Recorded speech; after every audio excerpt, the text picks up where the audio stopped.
Here's kind of an example, a kind example. It's not a perfect example, but this is kind of an example of what being bombarded with telepathy is like, as well as these neurophysiological weapons, and then being held hostage by hackers and telecommunications terrorists.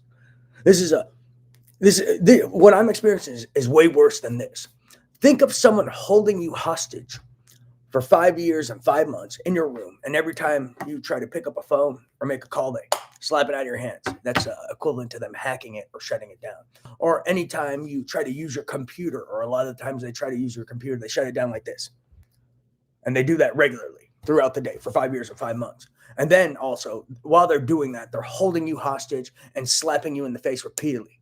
Just going like that for 5 years and 5 months, while also simultaneously someone else is yelling into your ear, and someone's blaring a speaker, and they're holding you hostage doing that for 5 years and 5 months. That's not even that sounds horrible, and that's not even close to what I experienced with these terrorists with their technology. But think about trying to live life like that, and then you'll see why I'll sometimes blow up and get infuriated. Oh, and then at the same time, they're also punching you in the testicles or shocking your genitals, or just repeatedly stimulating your genitals in some way against your will, whether desensitization or other ways as well, against your will repeatedly. So these guys are absolutely weirdos. Don't fall for their association manufacturing. They love to do weird shit like that. But that's like kind of what I'm experiencing, not even a full thing. I mean, if you really knew what I was experiencing, you think about people interacting with your nervous system against your will, and trying to control the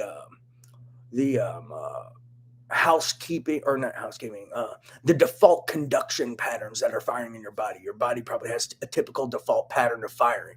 And there's people who are actually using technology to modulate and interfere with that default firing of the human body, and basically disrupting normal human neurophysiology.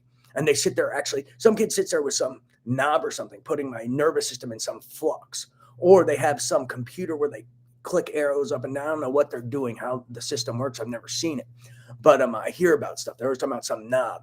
And when they're doing that, it feels like, I don't know if that's like a distraction of the real guy who's actually doing stuff, or if that's who's really doing it. But when they do this knob, it feels as if my nervous system is in some state of flux. It's not a placebo effect. They'll fire an image of someone turning some knob. So that knob could be connected to this flux of my nervous system feeling, or he's the distraction and there's someone on a computer doing it. Not sure, but that may be a piece of it. But so whoever that guy is, if it's not real, they're basically creating distractions for terrorists. Another key point.